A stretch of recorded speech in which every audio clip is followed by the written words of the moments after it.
ರೇವಣ್ಣ ಅವರು ಅರೆಸ್ಟ್ ಆಗಿದ್ದಾರೆ.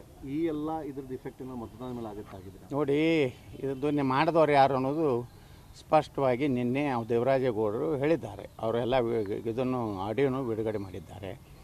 ಇದನ್ನು CBI ಕೊಡಬೇಕು. ಇಲ್ಲಿ SIT ಸಂಪೂರ್ಣವಾಗಿ DK ಶಿವಕುಮಾರ್ ಏಜೆಂಟ್ರಂಗೆ ಕೆಲಸ ಮಾಡ್ಲಕ್ಕತ್ತದೆ.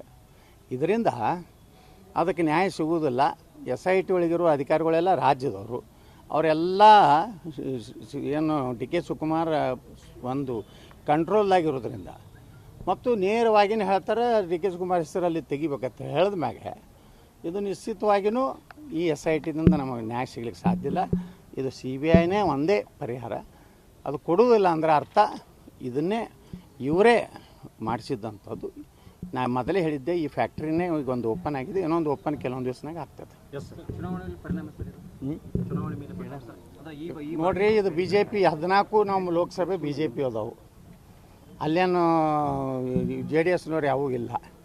ನಮ್ಮ ಮೇಲೆ ಏನು ಪರಿಣಾಮ ಹೋಗೋ ಪ್ರಶ್ನೆ ಇಲ್ಲ. ಯಾಕಂದ್ರೆ 2019ರಾಗ ಕಾಂಗ್ರೆಸ್ BJP ಇದು ಕಾಂಗ್ರೆಸ್ಸು JDSನವ್ರು ಕೂಡಿ ಮಾಡಿದಂಥವ್ರು ಅವ್ರು ಅದಾರ.